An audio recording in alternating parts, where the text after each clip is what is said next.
Hello to my online learners. It's time to look at communication through the endocrine system. So when we look at the endocrine system, and this is basically hormones. Often when people think of hormones, they think it's all sexual.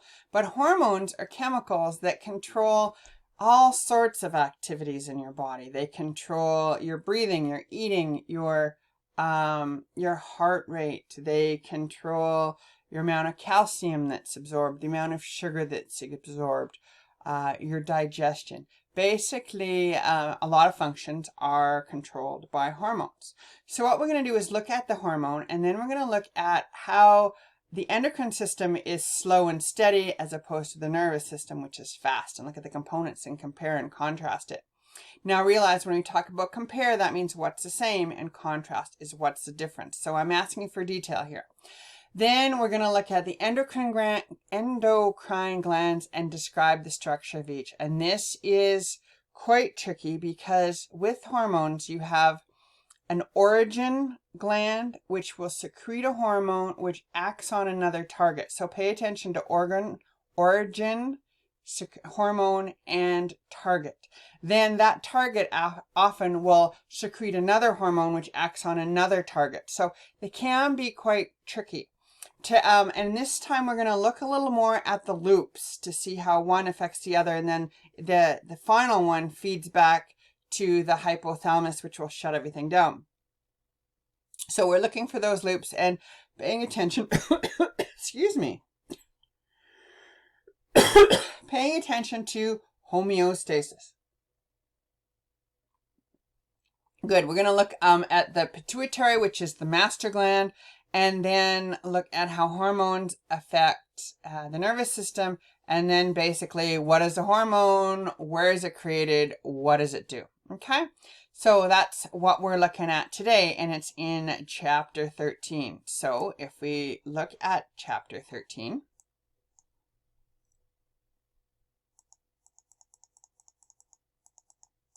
when we look at this introductory paragraph here, you will see that the endocrine system consists of a variety of glands and specialized cells throughout the body.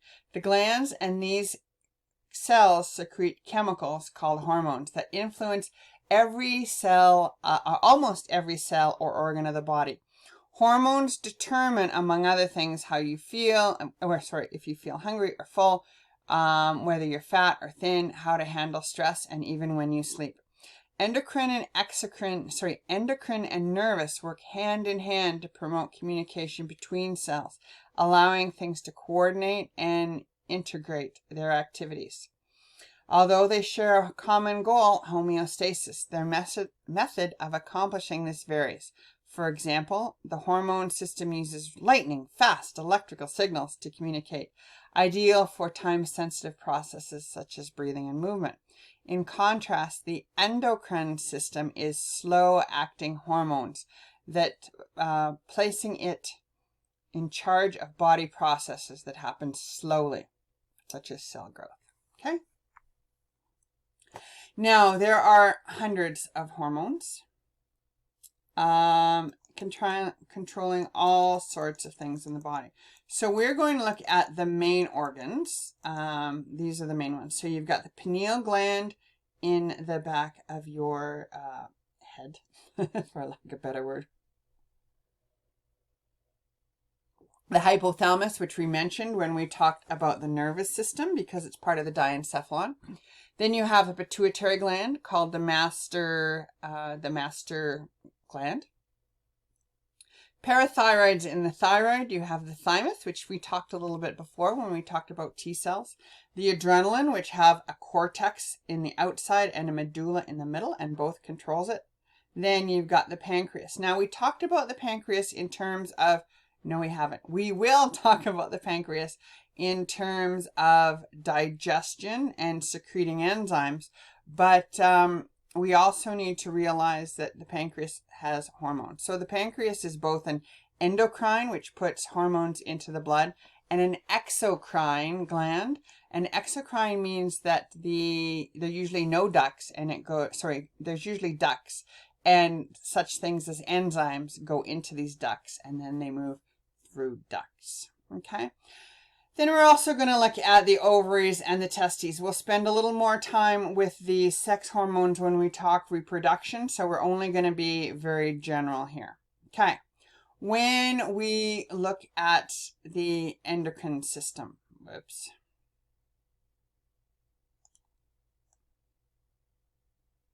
Okay, I mentioned the pancreas is both an endocrine gland and an exocrine gland. Endocrine glands are ductless and they secrete the hormone directly into the blood, as opposed to exocrine. Exo means exit. So that means they're going to secrete the hormones into ducts, which in turn lead to another location, and it's usually on the body's surface, or the digestive tract, which is kind of the internal surface.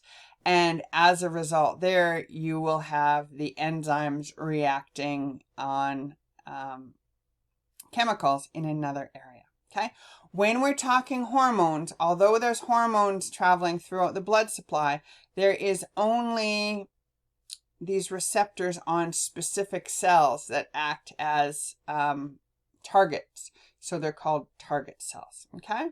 So hormones act only on the cells with the specific hormone. Okay, let's compare the endocrine and skeletal system. So here's an example here of how the endocrine produces these green things, which are hormones, and they travel in the blood cell and will target special target cells. Not all the cells, but some of the target cells. So the endocrine system uses hormones to relay its message. It distributes throughout the body through the bloodstream. And it is a slow stimulus, sometimes seconds, sometimes not, acting for days. But it has a long-lasting effect. And it is slow to adapt. So it's the slow and steady system. Okay? When we look at the nervous system, the nervous system uses neurons, which have electrical ion channels, and then neurotransmitters to relay messages. They will secrete these neurotransmitters and communicate through the synapse. The response is very quickly, in milliseconds, but it is short-lived. So it's fast and short-lived. So this is the quick and dirty. So it's the fast and short-lived one, okay?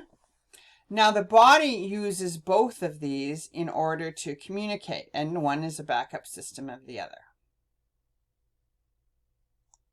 Okay, when we look at hormones, the definition of a hormone is a chemical that will be produced in one area that acts in another. Now, hormones have two classifications: steroidal hormones or non-steroidal hormones. Okay, when we look at the types of hormones, there's two classifications of the hormones based on what they're made out of. You have steroid hormones, and they usually have a cholesterol base. And then you have non-steroidal hormones, and these are usually protein chains or protein-based hormones. Now, steroid hormones are made of cholesterol. Well, steroid is lipid soluble, right? Lipid soluble. And because soluble, which means the steroid hormone can go directly, so here's the steroid hormone, it can go directly through the cell membrane and usually acts right in the nucleus, acting or stimulating the DNA to produce RNA, and then the RNA will then produce a protein. So a steroid hormone acts directly with the nucleus, directly affecting the production of proteins. Now, the non-steroidal, this is a protein-based. Proteins are large and they do not go through the lipid membrane. So what the proteins do, let's change color just to. So what protein receptors do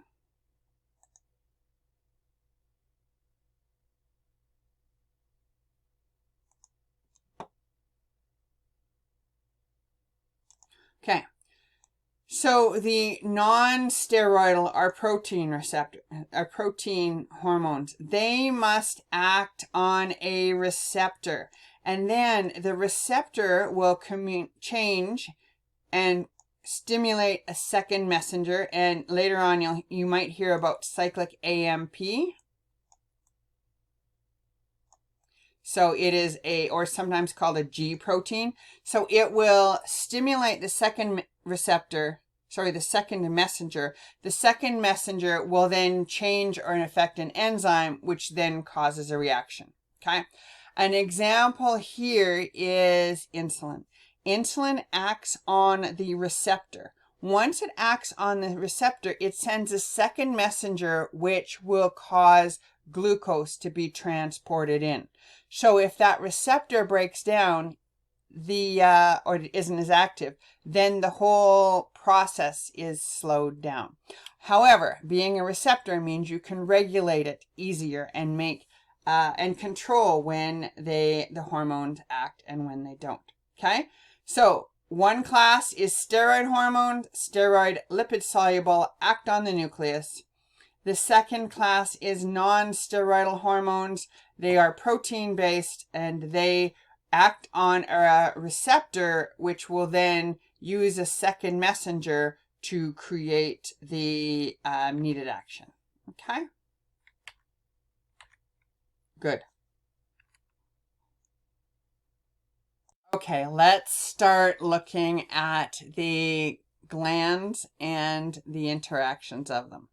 We talked about the hypothalamus having regulatory stations in it. The hypothalamus will regulate, say, breathing, thirst, whatever, and then will send messages to the pituitary gland.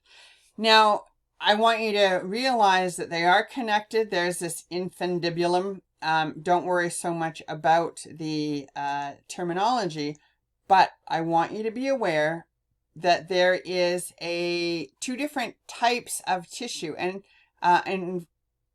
embryonically they come from two different areas. So you've got the anterior pituitary, which is more glandular, so it's called the adrenophysis, and then you've got the posterior pituitary, which is more nerve tissue like. Okay, so I'm going to go ahead and look at the anterior pituitary first because, the posterior pituitary first, because it is simpler. So get the simple one out of place and then build the more complicated one. The stimulus is a little tricky because the hypothalamus will produce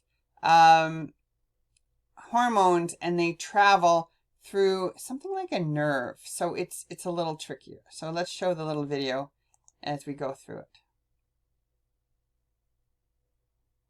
Despite its small size, the pituitary gland is actually two distinct glands. The anterior pituitary, the larger of the two pituitary glands, consists of glandular tissue.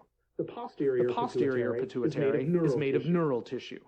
The anterior pituitary synthesizes and secretes a number of very important hormones under the direction of the hypothalamus. The process begins when neurons within the hypothalamus synthesize various hormones. The neurons release their hormones into a system of blood vessels called the hypophyseal portal system. The hypophyseal portal system carries the hormones from the hypothalamus to target cells in the anterior pituitary. Some of these hormones, called releasing hormones, stimulate the anterior pituitary to release specific hormones into general circulation. Other hypothalamic hormones, called inhibiting hormones, cause the anterior pituitary to suppress the release of certain hormones. In contrast with the anterior pituitary, which is composed of... Okay, let's just take a second and look at the anterior pituitary. With the anterior pituitary, it is glandular and it travels from the hypothalamus to the pituitary in a blood system. And often it has the word releasing or stimulating or inhibiting in it. Okay? Glandular tissue. The posterior pituitary is made of nerve fibers that originate in the hypothalamus. Instead of synthesizing hormones as the anterior pituitary does, the posterior pituitary simply stores hormones synthesized by the hypothalamus. Specifically, the hypothalamic neurons synthesize hormones which they send down to the posterior pituitary to be stored. Okay, do you understand the difference here in the communication to the hypothalamus? Anterior uses hormones. The posterior has these hormones that are synthesized in these nerve fibers, and then they're sort of stored in the posterior pituitary. The posterior pituitary holds the hormones until stimulated by the nervous system to release them. Okay, so that's sort of the difference between the anterior and the posterior. So let's look at the posterior pituitary first, because to me, it's less confusing. And then you kind of learn that one and get it out of the way. So here's the posterior pituitary. It is neural tissue. And instead of synthesizing hormones in the anterior pituitary, the posterior pituitary stores hormones synthesized by the hypothalamus. So the hypothalamus makes them, and then they are stored. And there are two main ones that we're looking at: antidiuretic hormone and oxytocin. And for those of you who are visual learners, let's look at this. So you have oxytocin and antidiuretic hormone. Antidiuretic hormone is abbreviated ADH. Antidiuretic hormone.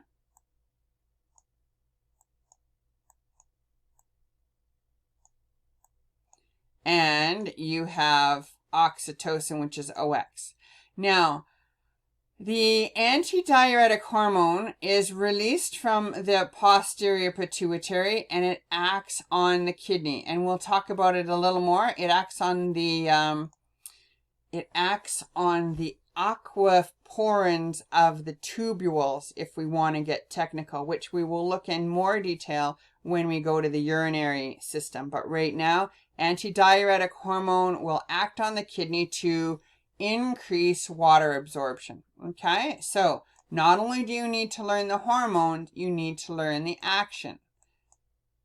Antidiuretic hormone increases water absorption, which will increase your blood volume and your blood pressure. Oxytocin is the, think of it as the birthing or the labor drug. So it will cause contractions in the uterus, and it will stimulate the production of milk or start with lactation. Again, both of those are needed for birth. Now, when looking at it, your hormones are summarized in this table. So down here we have posterior pituitary. Antidiuretic targets the kidneys for water retention. Oxytocin targets the uterus and the mammary glands to stimulate uterine contraction for labor. And it stimulates the release of milk into the ducts of the mammary glands. Now, anterior is quite complicated, so I'm going to stop this video here, give you a chance to digest this, and if you want, you can make up a table. So with our table, our summary table,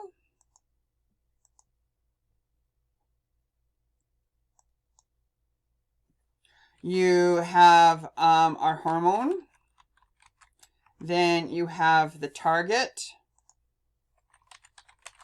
and the action. Oh, let's actually put another column in here.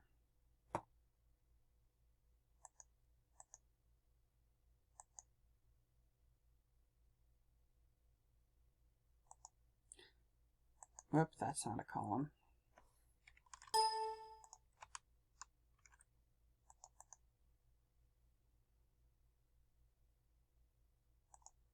There we go. So this is source. Okay. So where is it created? Where does it act? And what is the action? And I need a few more rows here.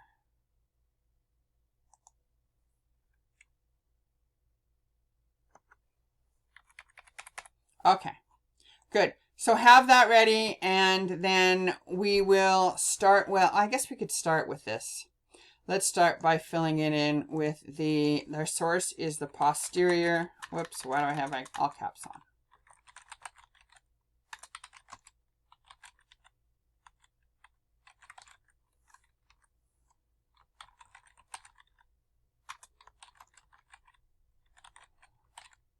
Good. So we talked about Antidiuretic Hormone, which is abbreviated ADH. And the target is in the kidney. And it increases water absorption. From the urine, or in other words, it's water retention because you're keeping it. Okay. The other one was oxytocin.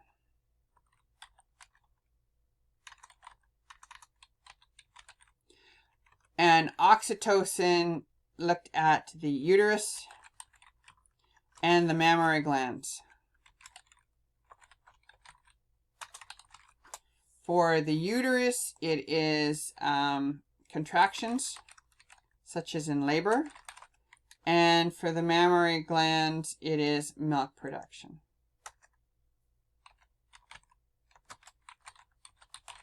Okay, so keep that as we go along, and it'll all be good. And I'm going to stop here because that's long enough for